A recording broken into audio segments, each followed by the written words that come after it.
thank you for talking with me. You've had such a powerful career in journalism, so I really wanted to talk to you about investigative, and I want to start at the very beginning.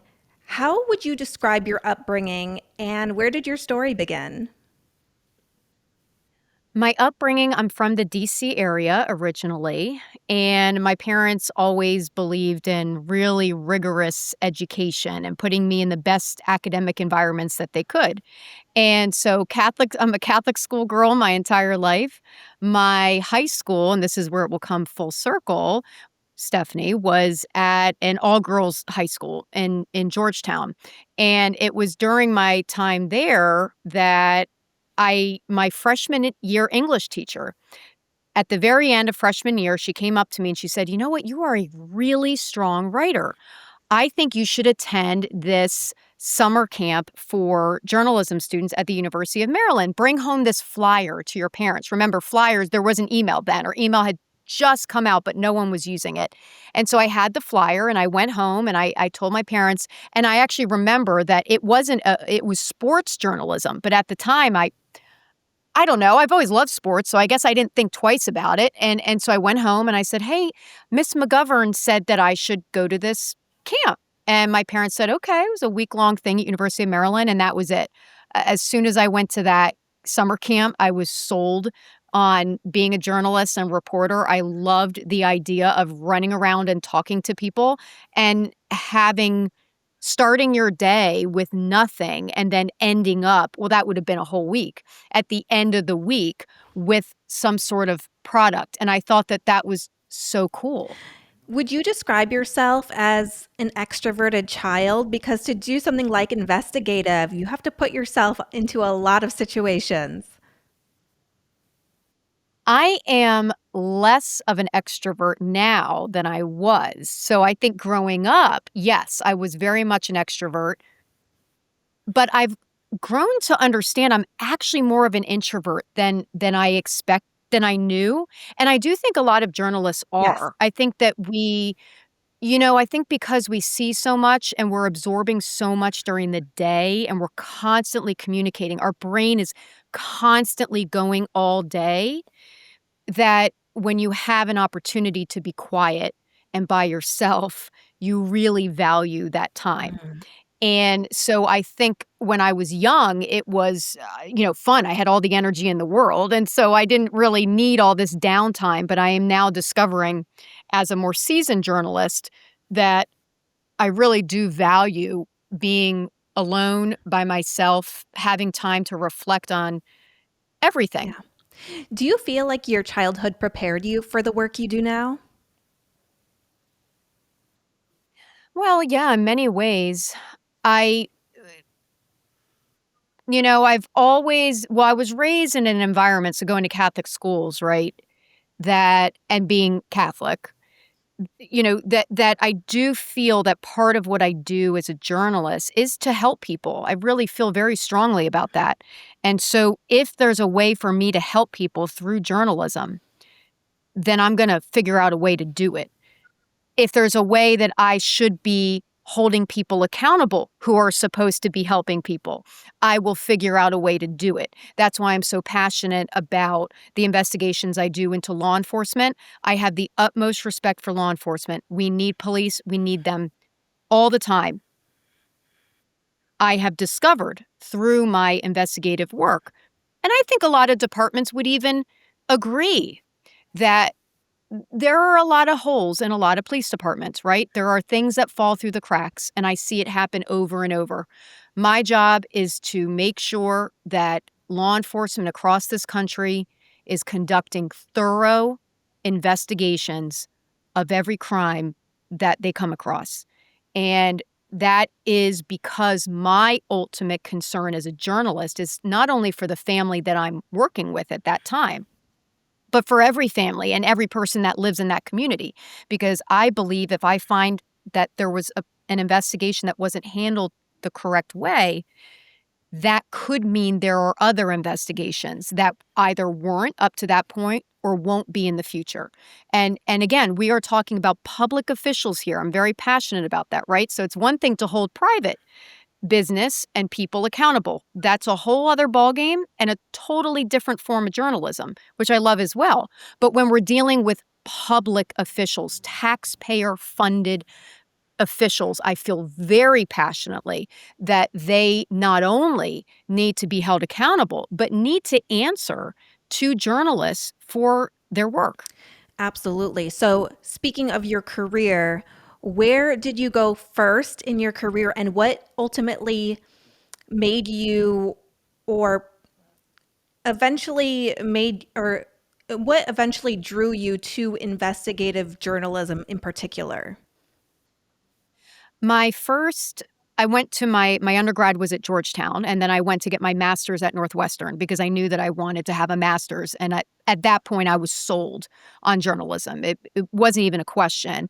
And so, although, I did have interest in advertising, I'd be lying if I didn't say that. But I do think there's a lot of crossover between marketing, advertising, journalism. It's all kind of It's communications, right? creative So too, anyway, yeah, creative, strategic, psychology, which there's a lot of in journalism. especially And investigative, so, I'm sure. uh, yeah, you got to understand people, what people's motivations are, right? People are motivated to talk for different reasons. People lie. You have to learn to try to recognize those signals.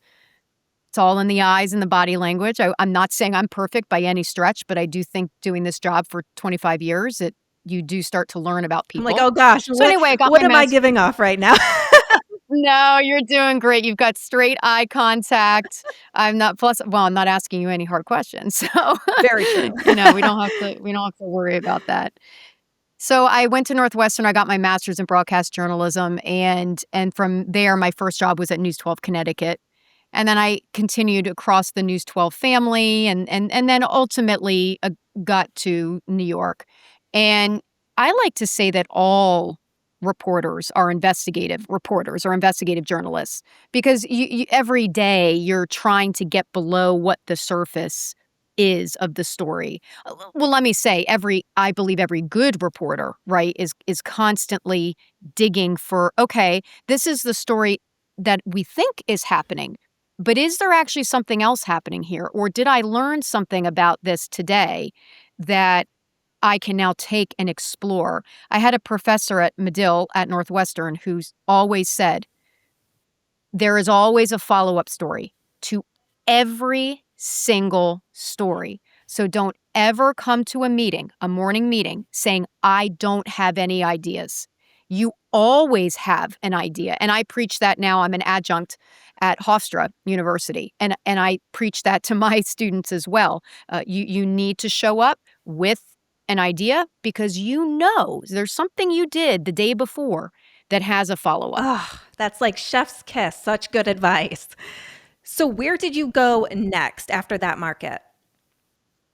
Well, I stayed in New York. I ultimately stayed here in New You did. York doing investigative reporting. Yep, WABC for 10 years and then was promoted to an investigative position there. And I was at WABC for 10 years as the Long Island correspondent, covering all the news on Long Island. And then I decided at that point it was time to try for a higher level position. I really wanted to do stories that were going to change the community, raise light about issues in the community. And at that time, I was the lead reporter for ABC News on the Gabby Petito case. So that's what really launched me into this idea of kind of wider scale investigations. It was time for me to ask for more. And I did, and thankfully I was promoted. When you talk about covering the Gabby Petito case, such a large scale investigation like that, what was it like covering it? It was crazy. It was, look, when you're on big stories like that, you're always trying to break what's next. Yeah. You want to get the next thing that everybody's looking for. What's the next big question? You want to have that big answer for viewers. And for me, that was zeroing in on the Laundrie family. And I developed a good working relationship with their attorney and really stayed on him. And because they held the clues to anything that we were going to find out about Brian and Gabby. And so I was the first and only reporter that got the attorney to he kind of let his guard down a little bit, and he and I still talk, and he'll to this day he'll say that I was the only one that was able to get a teeny bit of information, but that teeny bit of information meant so much because we'd gotten so little. And that's what I was looking for, right? I'm looking for, when you're on those big investigations that everybody is on, you're trying to find the one thing that is that piece of information that everybody's been looking to have. And that requires, in fact, in many ways, the big stories is where that competition really comes out, where your competitive spirit starts to really, and I'm a very competitive person. I always want to have the best information, the most accurate information. I don't care so much about being first. I think that we've learned that's not always the key factor, right? It's being correct and being fair. And if that means I have to take a little more time, I'm okay with that. But I think the industry has learned that they need to be more careful about how quickly they come out with things. And so that is, working on those sort of big investigations. What I like, quite frankly, are the investigations that no one's on, the ones where I'm the only one who is tracking down this information. And I mean, I have a bunch of investigations I'm working on right now that fall into that category. The reason is because these are really important stories, and I'm proud that I'm the one in there digging, trying to get this information. But I'll be honest, but when you're alone on an investigation, you are the only person holding yourself accountable. So I have found that I have learned to try to take that fierce competitiveness that happens during those big stories and turn it and apply it to these investigations I'm doing alone. Because sometimes, you get tired. And so sometimes that fierce spirit, I try to say, okay, let me channel some of that into this because I want to make sure that I am working as hard as I can on this investigation. Can you say what that little piece of information was that the attorney told you? We were sitting in his office, and again, trying to grasp at any fact about Brian and what had happened to Gabby. And at that point, Brian was missing himself. And I asked a question. I said something like, when he left the house, we knew that Brian had left the house, and that was the last time his parents had seen him. And the attorney said they knew that he was grieving. Right?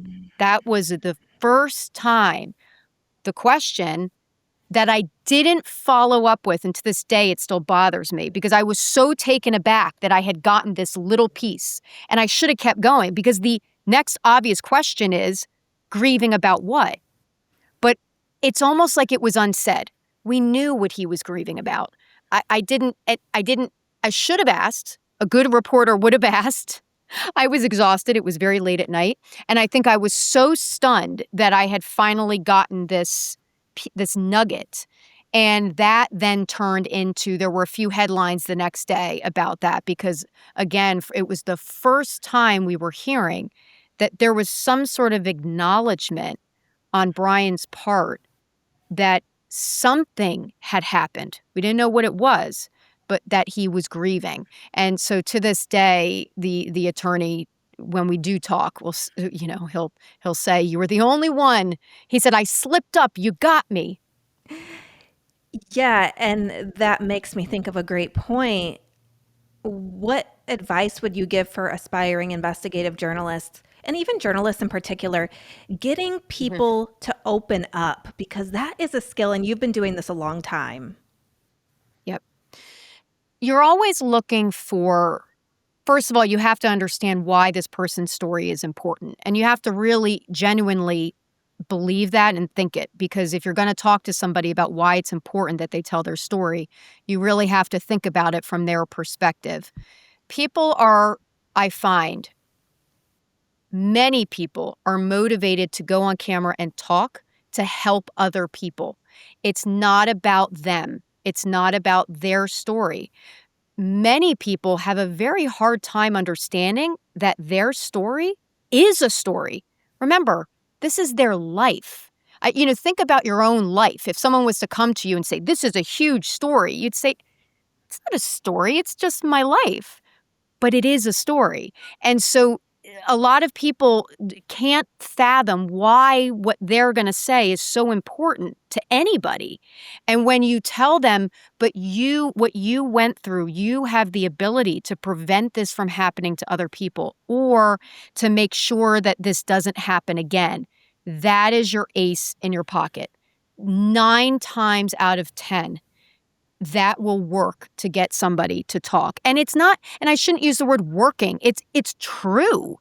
It's true Right. that people who have been through trauma or have experienced certain things or have a message for the world, that you offer them the ability to do that. And so your job is to help them understand that. Yeah, absolutely. Let's talk about door knocking. Do you ever have fear or apprehension doing that? Because a lot of journalists Hmm. hate door knocking. Yep. So there's all different types of door knocking, right? There's door knocking on neighbors that you're just trying to talk to about gas prices, okay? Right. That's an easy door knock. It's an awkward, but easy. The harder door knocks are the grieving family. I would actually not take that one over some of the other ones we'll talk about.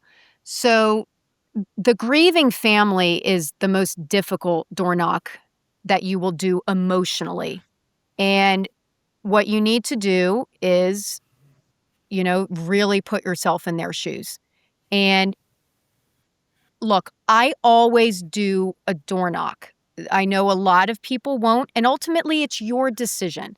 If you decide that you do not feel comfortable doing something, you need to tell your news management. Bottom line. Will they fight back? They might. And you have to be ready to defend why you feel the way you do. Now, if I go up to a house and there are grieving family members outside, I will park very far away and I will start to walk up. The camera is down. The mic is either down by my side or I don't even have the mic. It's on the camera, okay? I'm looking for reaction. If I get any sort of aggressive reaction, it's gone right away. Gone. There's no, okay?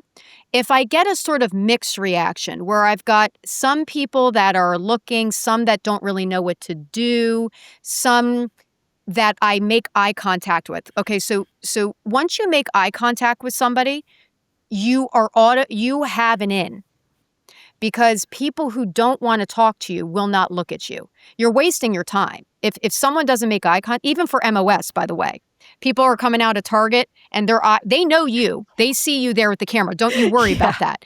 Their eyes are down. You just let them go. They don't want to talk to you. You're looking for the one. The second you get that, you're in, right? 9 times out of 10, you got that person locked in. So then I'm looking for that. If the door is completely closed, so let me answer your question. Door is completely closed. I'm knocking on the door of a grieving family. I have my card ready to go, my business card, okay? Because I'm anticipating that they're going to say, we don't want to talk to you. My card is here. You reach out to me if you'd like, okay? If they answer the door, no comment, that's it. We're done. I'm done. I did my job. We're out. I then may try to reach them on social media and may try other things, right? But they have physically told me, at least in that interaction, they don't want to talk to me. If it's one of those things where, ideally you get invited in, that's the way that goes. I always try to get a picture, at the very minimum, a confirmed picture of that person, because legally you really want to use a picture that's provided by the family. Yes, you can use social media and you need to look at the rules and regulations of your news Right. station. But I always try, or if I have a picture on my phone, I have the picture ready to go. It's a picture I've already identified.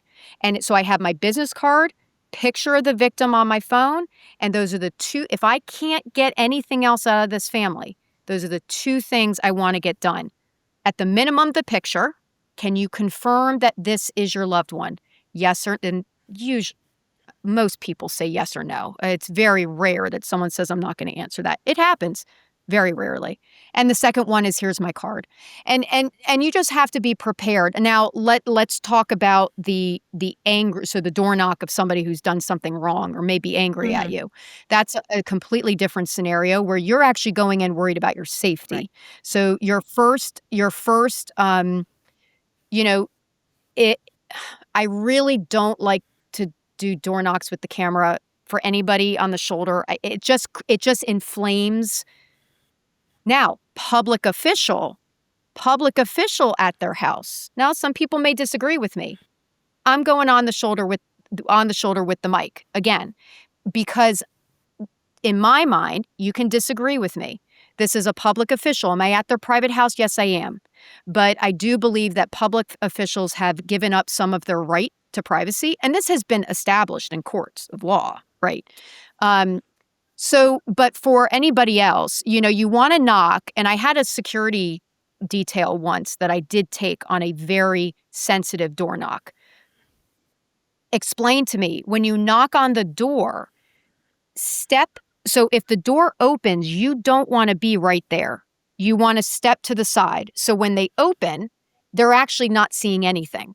And I had never thought of that, because if they do have a weapon, you're right in the line of fire. And don't he actually said, but he said the photographer can stand there. I said, no, the photographer can't. The photographer is going to stand over with Right, me. We are right. both standing now at the line of fire. Okay. So the door, so and I didn't learn this till just a few years ago. I wish I'd known this my whole career. It makes It total does, sense. yes. Step to the side. If there's a wall, go up against the wall, right? So now they're opening and they're not seeing anything, and you're sort of off to the side. So if there is a line of fire, you're not in it. If I feel, my other trick is I knock on the door, and if there's steps, I step way back. I'm not anywhere near them, so they're not feeling like I'm confronting them in any sort of Right. way. But I do kind of like the standing to the side idea, because you automatically have a barrier with the wall. And again, those you just got to be ready with your question. What is your question you want to ask? And just kind of get in and out of there. Is there a story you remember where you really did fear your safety? Well, I will say, and I think this is important advice as well, you should always know as much as you can about the door you're about to knock on. So whether that is someone who's been arrested on a drug charge or a sexual assault charge, or anything that would lead you to believe that there could be a violent interaction, you need to be smart about that. Even emotional families can be aggressive. I've been almost attacked by a woman whose husband died in a horrific boating accident. And she was probably one of the most aggressive people I've come Mm. across. And this was a pregnant, 8 months pregnant woman. Oh, yeah. But look, I don't blame people. I understand why. And you need to understand. Don't get aggressive with people who are going through emotional things, whether they did something bad or nothing bad. You need to respect where they are, and you're only going to get yourself in trouble if you fight back against somebody who's upset. And so I always back off if I have the card. Again, that card is always out, even for the quote unquote bad person. That card is out. And sometimes I'll slip it under the door. Sometimes but I want them to have the card so they have an opportunity. Yeah, I've been spit on. I've been, almost attacked a few times. I don't really, I don't know. I don't really get upset about it, which may sound crazy, because again, I understand why people are feeling the way they are. It's not right to take it out on me, but I can understand that someone coming into your life at this incredibly emotional Yeah. time and having a camera and pushing, yeah, that's really upsetting. As a female investigative journalist as well, did you ever feel underestimated or difficulty in being taken seriously, either being by the public or by your colleagues?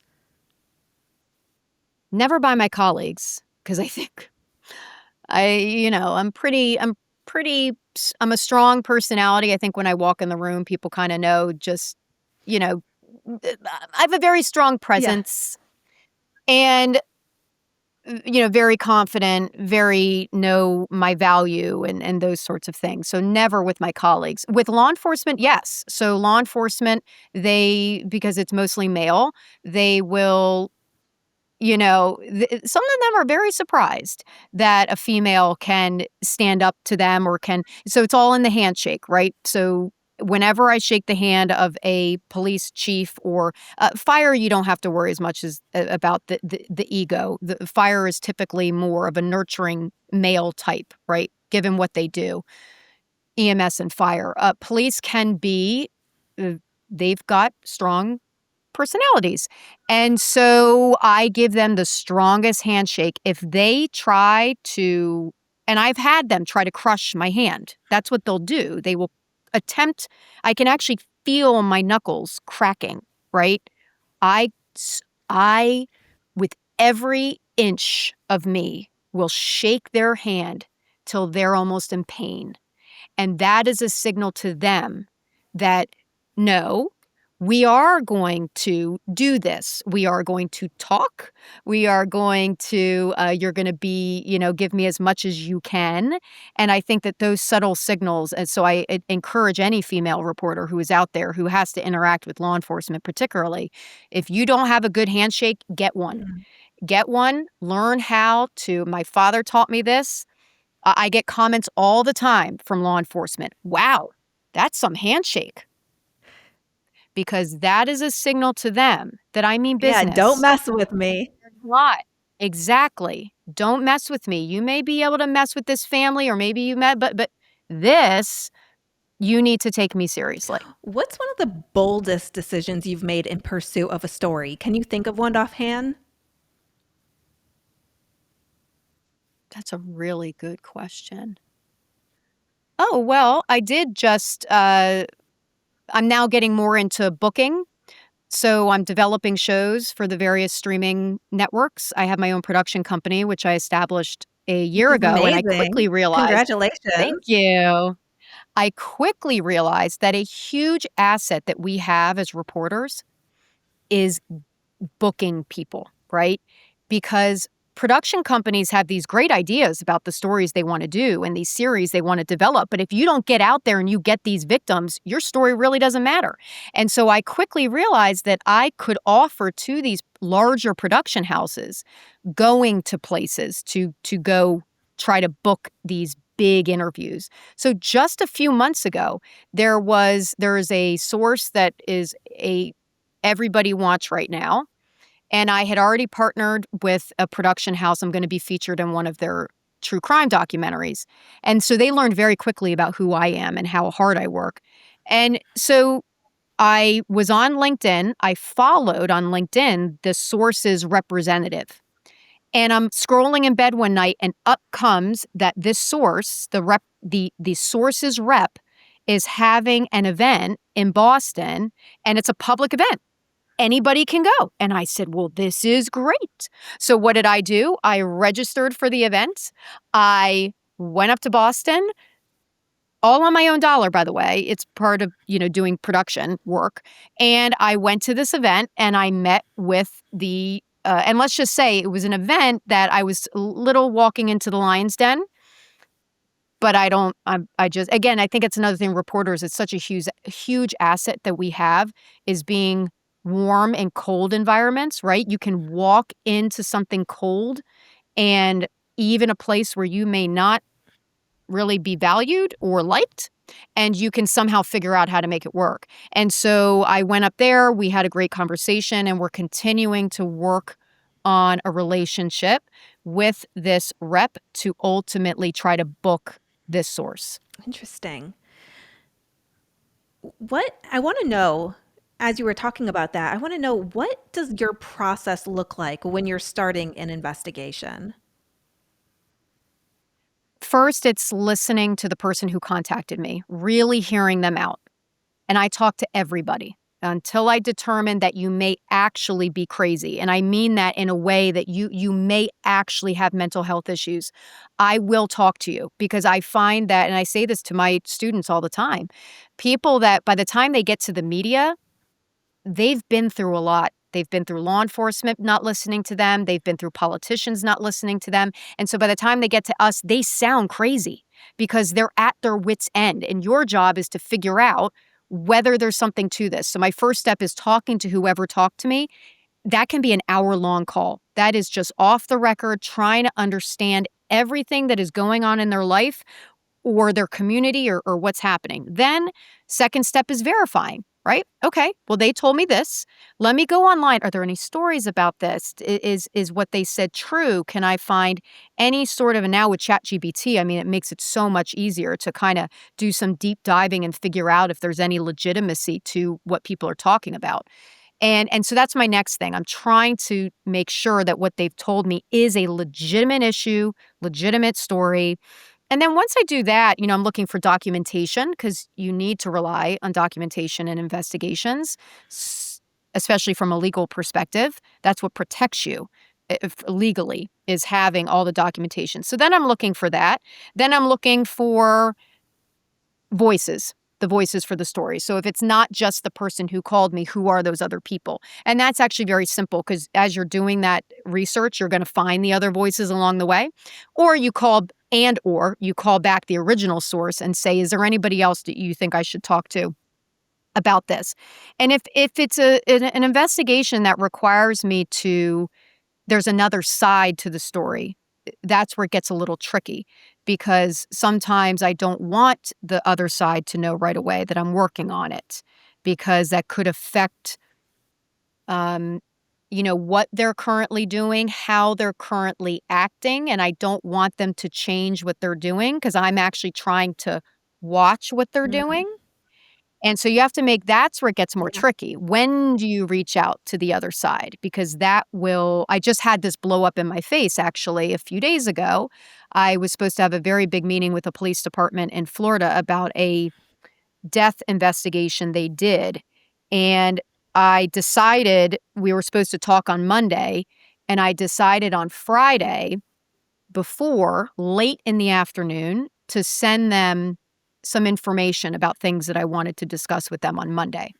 Well, lo and behold, Monday comes around and I get an email from the chief an hour before the meeting saying we're canceling because we feel that the stuff you're going to ask us is, well, he he felt that I had a biased perspective, and he went on and on and on in this email. And I basically wrote back saying, Chief, not once did I ever say that these were going to be the only things that we were going to talk about.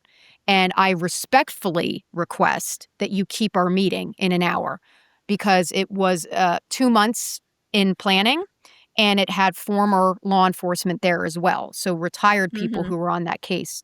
Now, my feeling is I always give my sources, all of them, anybody that I'm interviewing. I feel that they need to have time to prepare. It is not fair to me for me to pop this stuff on them. And quite frankly, it's not productive for the investigation. I'd rather them show up with answers to things. I find with law enforcement, this backfires a lot. But you know what? I'm going to keep doing it because I feel that it's only fair to them that they know what we're going to talk about. And I want them to come prepared because that's the only way I'm going to get answers.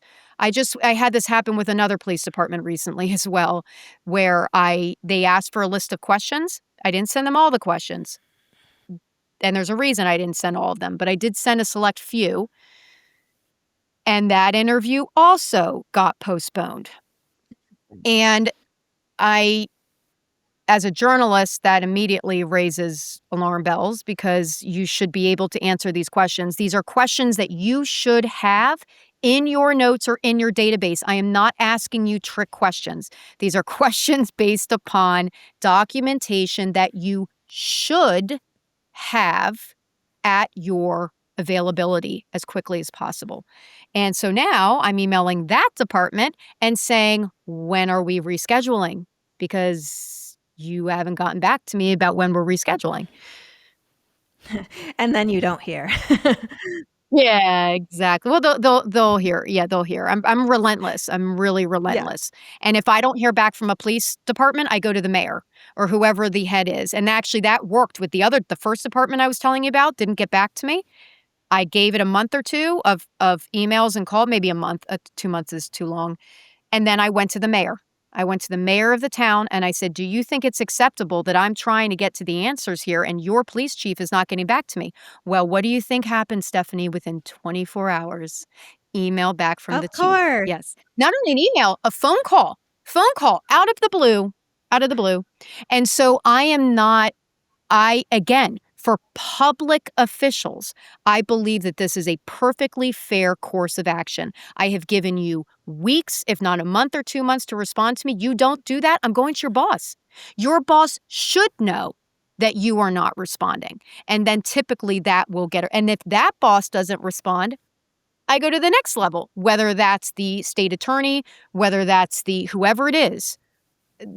They're all going to make sure, I want to make sure everybody knows that the people below them are making a decision to not talk to me.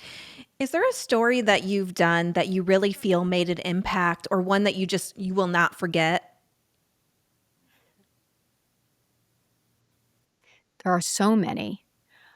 Look, any story where I've helped people get certainly medical products, for example. I have a story with 2 boys and that needed movable, or how do you call it, wheelchairs. You know, the wheelchair that you can, not that you push, the Yeah. motorized wheelchair, and insurance wasn't covering it, and I got involved, and they got their motorized wheelchairs, and it's things like that, like where there is real impact on people's lives.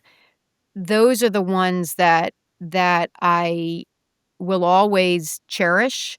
There are investigations that just stay with you because you become so entrenched with the families themselves. Those are the ones that are, I have that with my missing persons cases. Those families you end up being very close with because you're the only one who's listening to them.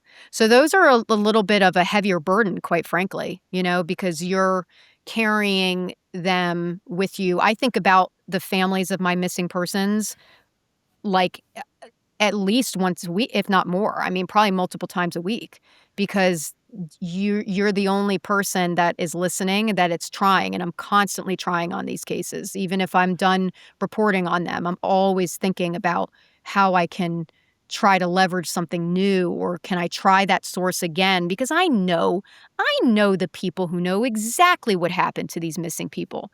And so do police, but police haven't had luck with them. So I feel like maybe I can. And so you're just constantly thinking about, what can I do next? Could I try to reach out to them again?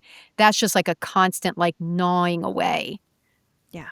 Can you kind of run through what your job is currently, what your day-to-day looks like? You went from ABC local and then you moved over to streaming, right? Yeah. My days now are very involved. Investigations are an incredible amount of work. So for Law and Crime Investigates, I have a series of investigations that I pitch some, they assign some to me. And so I'm kind of always ticking away at those. So what I do is I have 2 right now that are pretty far in the process. And now I'm starting to get into the 3rd, but it's just constant. I mean, it's doing interviews with families. For example, this weekend, I have to do an interview on a weekend because that is the only time that this family can talk. And while that's not ideal, and I do not do that often, I need to get this piece going. And so I have to make accommodations for that. Then for development, I develop all these shows. I'm always working on those. So I am in touch with the production houses that I'm working with. We're having meetings. I had a meeting today on a story that we're going to try to work on. And then eventually, when people get to know you, just get looped into these meetings because they realize that you're a hustler. And like, if they want something done and they need boots on the ground, you're going to do it. And so I'm constantly working on those. And then these other projects I have that are in the works. I owe somebody, I have to write a thing tonight. And then I get booked for these shows. So those, for example, I just got another booking that will be done in December. So I'll have to, gear up for that.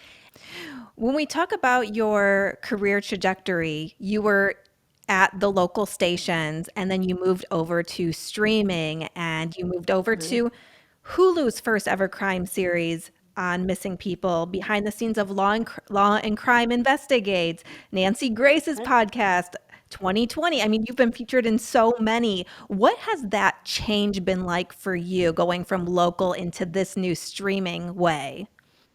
Hmm. It's a big change. It's much more of a hustle. The other side of this business is, you don't go to work and just do your shift. And I got a taste of this during investigative reporting at WABC. I really worked around the clock because investigations, you're much like a lawyer. You're kind of constantly on because you're constantly waiting to hear from people and push.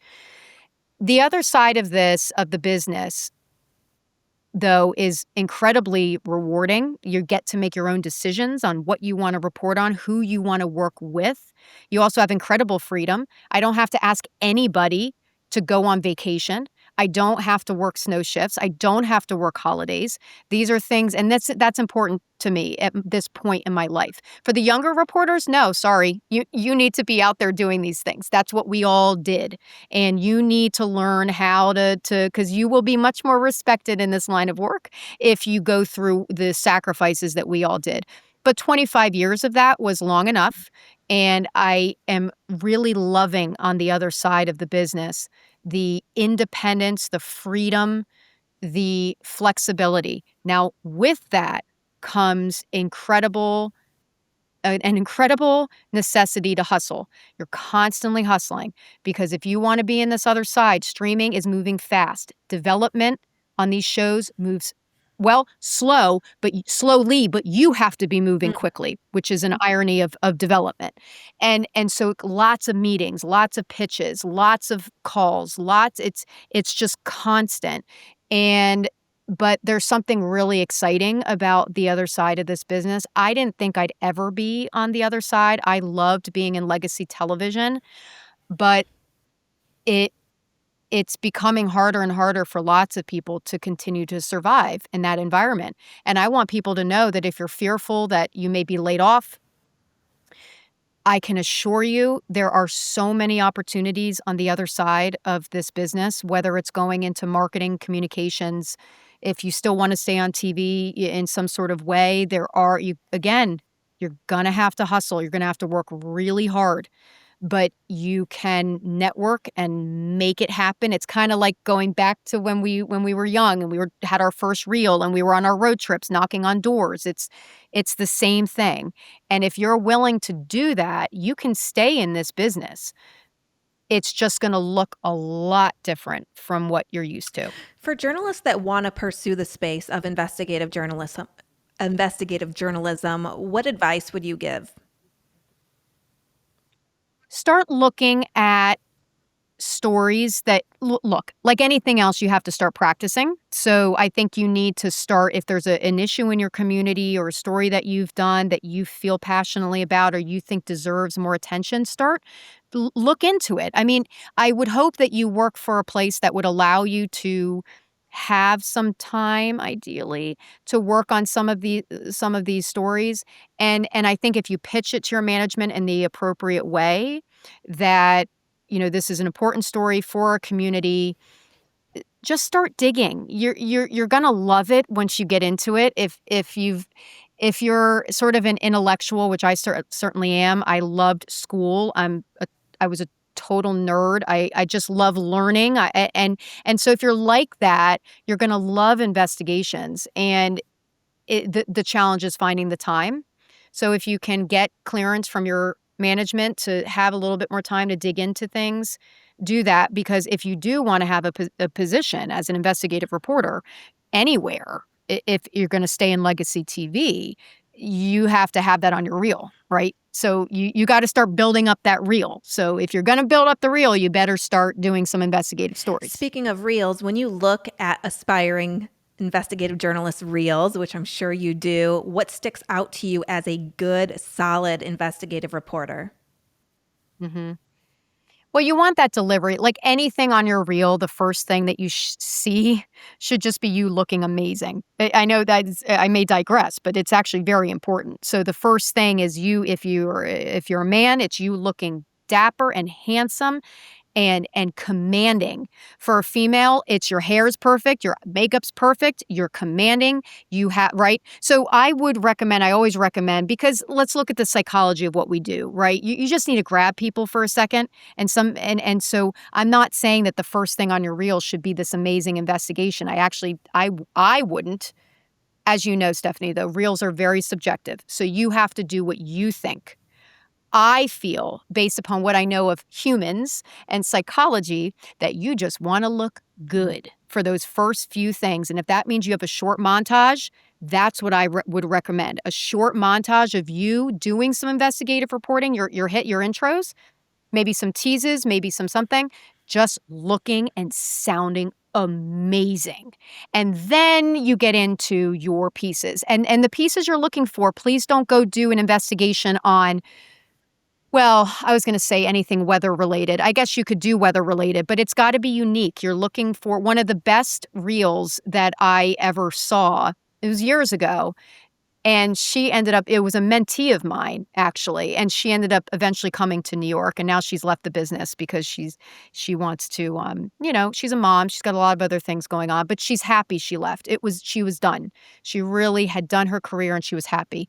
Her reel had a story with a group of swingers. It was on in her local community in Pennsylvania. There was this underground society, and I just thought that was so demonstrative of her ability to be able to convince those people to go on camera and to talk about, and some were anonymous, but others weren't. And I thought that was a great testament to her ability to get people to go on camera and to take on stories that are sensitive. And I thought that it was one of the best. Not that I'm saying you have to do that, but something that's going to be unique enough that a news director goes, oh, that's really interesting. Before we get to quick fires, where do you feel like investigative journalism is heading? And I feel like we touched upon this a little bit, talking about streaming and everything, but where do you feel like it's headed? Mm-hmm. I would love to have a really positive outlook on where it's heading. I think the print journalism, investigative journalism, seems to me to be pretty strong, stronger than broadcast investigations. I think, there are companies that are hiring investigative reporters. I just don't know what the long-term viewpoint is for that. I think that there is certainly a need for investigative journalists in issues that are affecting all of us. So social media, AI. I think if investigative journalists are able to find a sort of niche in the things that we all are dealing with and facing, that may be a way to have some longevity in investigative journalism. But a lot of what is some of the layoffs that we're seeing now, and this happened years ago, right? So I've been through many rounds of layoffs. I've seen people go through and stations go through. Years ago, it was the entertainment reporter, not in New York, but the political reporter, the education reporter, the health reporter. People may not know this if you're young, but years ago, there were reporters that had beats. That's what you did. And so there was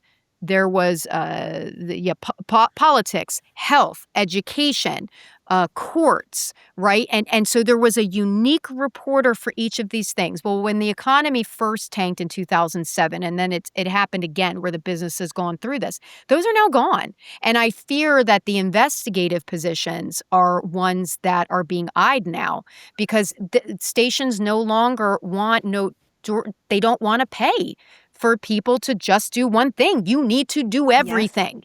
Yes.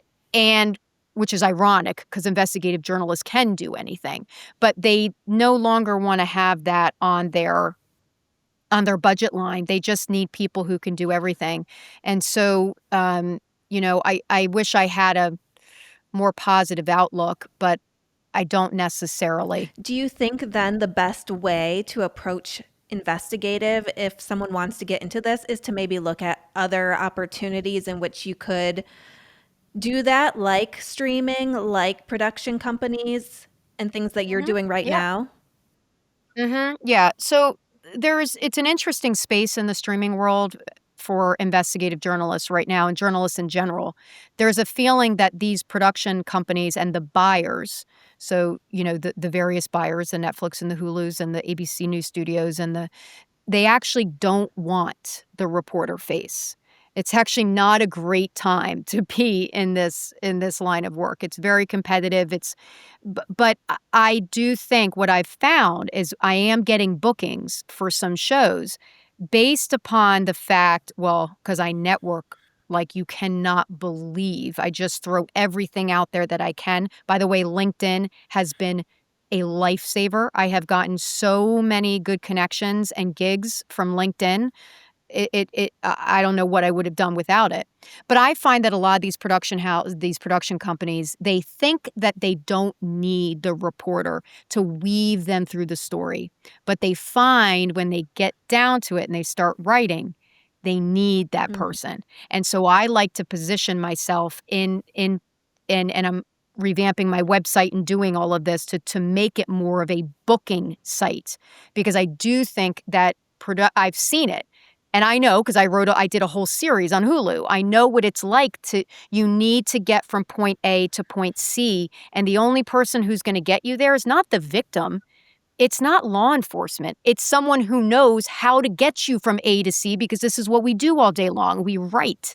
And so that is the reporter. And so I do think that if you can position yourself as that's the value that you bring, that you will be able to get yourself in some of these series. For right now, the buyers are not looking for talent forward documentaries. They're looking for the victim or law enforcement to be, or the criminal himself or herself to be bringing the viewer through the story. That wasn't what it was years ago. It was always the reporter and the journalist bringing the viewer through. And I hope that we go back to that, but I'm going to position myself in the best way possible to be there when that happens. Do you have time for quick fires? Sure, Great. yeah. If I weren't a journalist, I would be blank. Lawyer. It's kind of similar, right? Oh my gosh, there's so much similarities. Yeah, we do. Lawyers, we talk the same, we think the same, we ask the same questions. So, for example, when I'm going into a source meeting, an interview with what I know is going to be a difficult interview, not a victim, law enforcement or something like that. I'm actually thinking about like a lawyer. I'm thinking, what do they have? What evidence do they have? What could they ask me? What do I have to be prepared to answer? You're constantly thinking like you're in trial. And so lawyers and journalists, we share so much in common. Your coffee order. Double shot of espresso over ice. I knew I liked you. You like coffee like I do. The last couple of podcast episodes, they say I don't drink coffee. I'm like, how can we be friends? Oh my gosh, are you kidding? No, cup in the morning, just brewed at my house, and then in the afternoon, I will get, if anybody knows a Yeah. cortado, that's what I love. Mm. So not a lot of milk, and sometimes I get 4 shots, sometimes I've gotten 6 shots, like if I'm really Yeah. tired, but I like to taste coffee. I want it to, Yeah. yeah, just give it to me. Your favorite travel destination? Spain. I was going back and forth between Spain and Italy. I love them both so My much. friends just got back from Spain and they loved it, but I haven't been yet. Oh, oh, it's just awesome. It's awesome. I lived there in college. I studied Oh, you abroad there did. for 7 months, so it's a special place in my heart, but Italy is like a close second. Your favorite restaurant? Oh my gosh, I love food. That's a hard one. Um, gosh, You can always give a couple too. I would say there's a place called Blackstone on Long Island that's lovely. I also love a good people will know this one. I'm trying to think of places people may know. Maggiano's, if you've ever been, like, I don't know. I know it's cheesy, but I just love the family style. But it's got to be a cool looking Maggiano's. If it's like an older one, like, I don't know. Well, an older one if it's like cool older. But you know what I Yeah. mean? Like, I don't like the ones necessarily attached to the malls. I like the ones that are kind of on their own, and especially Christmas. That I love Maggiano's at Christmas because it's just beautiful and it's yeah, it's just lovely. What's one that people might not know of that you love? Yeah, on Long Island we have a restaurant called Prime, which is on the water, and it's very Long Island. It's just beautiful. It's on the water. It has amazing food. The bread is like this warm, buttery, and you just want like just to eat the bread. You're like, just bring me the You bread. had me at bread. And they have sushi and steak. They've got the whole thing, right? So sushi, steak, salad, like you kind of can do your own thing. And it's a little bit of a scene, so it's fun and great drinks. Something people often get wrong about you.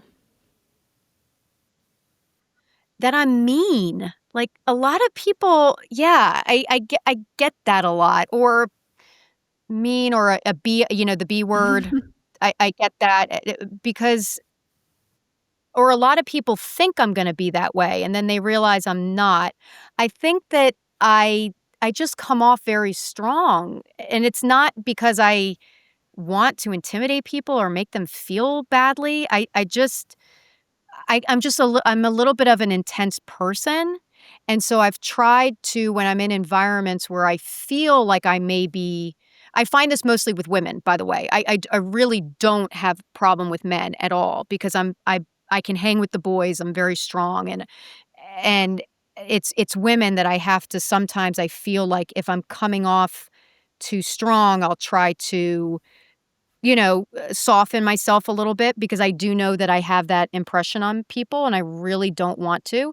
And I've been with powerful women where I feel that, Mm. right? I know what that feels like. I have been in offices and I can think of specifically 3 women in media that I was with once and I actually felt the intensity. It was almost like they were giving off it was, like, surrounding me, and and so I know what it feels like to be around women that can have this and they're not bad women.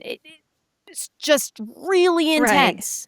It's like when there's not that juxtaposition and just everyone's intense, and it's like, "Whoa."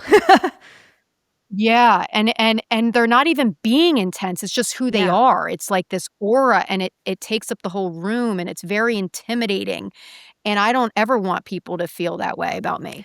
The last movie, TV show, or book you watched and loved?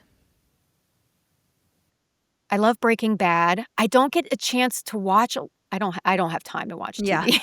I'm so busy. And people always ask me because I develop true crime shows and podcasts, they always ask me, "What's your favorite?" And I don't watch or listen to them, which may be a detriment to my how I, not how I develop them, because development I think is very unique to me, but certainly if I ever start writing, because you do wanna know what's succeeding and what isn't, what people are responding to. But the reason is like anything else, I can't be surrounded by true crime all day and then go home and watch it. It's too much. This stuff is very for me, true crime is very real. I know these victims, I know how they feel, I have interviewed them, I have sat with them. While these are stories to people, to me, I've seen the other side of it, and so, no, I don't wanna go home and watch or read anything that has to do with true crime. Do you have to do anything to ground yourself and protect your heart because of the line of work you do? Yeah, I a lot of self-care as much as I can. I love to just get to the gym or run outside. That's sort of my detox. I tell people before I take on some investigations, I actually get really depressed for a few days because I know that I'm about to take on another, it is a burden. You have to understand something. Yeah. These families, no one is listening to. And I all of a sudden become this beacon of hope, which is why I'm extremely clear with families that I cannot promise you that I am going to get you what you want, whether that's a conviction for somebody, whether that's finding your missing loved one, whether that's getting a police chief to resign because they did a horrible job or their department did. What I can promise you is I'm going to work as hard as I can to get to and bring forth to the world your story, the facts as I discover them. And I learned very early on that it's really important to have those conversations with people as an investigative journalist because you are everything to Yeah. them. They think that you are going to solve this for them. And this doesn't have to just be true crime. So you need to be very upfront with people about how you are going to work as hard as you can, but you cannot promise them that you are going to be the one who's going to change things. Yeah, I always tell people, it's like it might just be that daily story that you have to do. So it might at first feel like, oh, I just have to get the story finished. But that story means so much to that one person, and you have to remember that. Mhm. Yeah, and how you portray them, right? So when you're done with your piece and you're looking at it, is this a fair representation of them? Is this what they would want out there based upon what you know of their story? And yes, constantly remembering that we do this day in and day out, but for people, this is from at the outset, it's just nerve-wracking being on camera. For us, we're like, "Oh, whatever, it's fine, just do an interview." But, try to remember where they're at, and then at the most, remembering that this means a lot to them. What you that daily turn to you is a It's huge deal everything. to this family. Yeah, or this school district, or this mayor, or whoever it is, and you hold in your palm the how their life is going to be shown to the world. And I mean this even for people that may not be the best people that you've been tasked with. You just have to really think about that Yeah. all the time.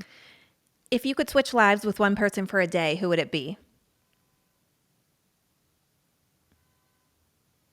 I had a gut reaction and now I'm just checking it. I want to make sure.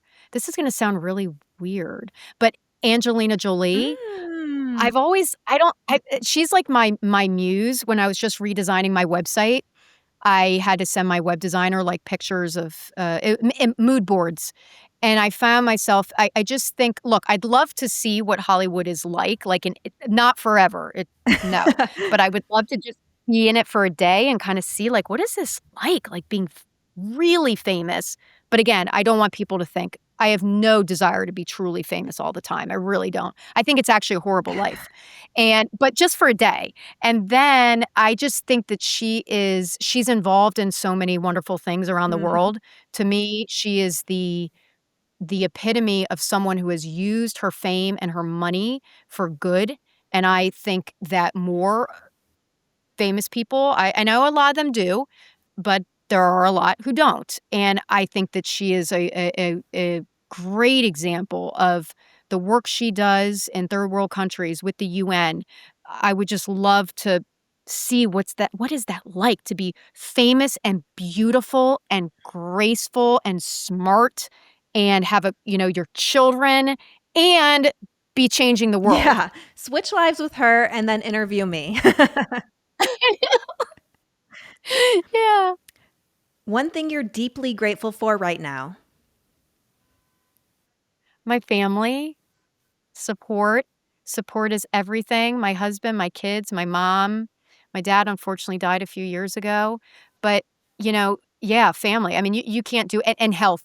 Health. Health is everything. You do not have your health. You do not have there is nothing. There's nothing that you can do. All the stuff we're talking about here means absolutely Yep. nothing unless you have your health and your family has your health. So when your mom, your kids being healthy, your spouse being healthy, those things are incredibly important because, as you know, if you've ever been through a health emergency with any family member, everything is on pause. Yep. Lastly, if you could go back in time to when you first started your career, what piece of advice would you give yourself? it's gonna be really rough. I think I went in bright-eyed and bushy-tailed As and you didn't have to know in a that. way, right? Yeah, I know. Yeah, it's gonna be really tough. I certainly think that, you know, yeah, learning how to take all of my desires of my dreams and my goals and remembering that how do I phrase this? Like, remembering that, you still have to work in this environment. You have to not I'm not talking about paying dues because I believe in paying dues, and I did. But just, I guess softening a little bit, my approach to certain things. I think I could have handled that if I'd known that. That would have been very helpful, in helping me, you know, work at some of the places I have. This has been incredible. This is going to be incredibly helpful for journalists and reporters. This may be the most tangible takeaway interview I think I've had so far. So I honestly really appreciate you coming on and talking to me today. I'm glad I was able to help, and I hope I was able to provide some good advice for people. And thank you, Stephanie, for dealing with my crazy schedule and finally being able to get Oh, me yeah, I'm in. so happy we're able to make it happen. Where can people watch all of these different series that you're on? Because, I mean, there are so many, but tell me about a few. Yeah.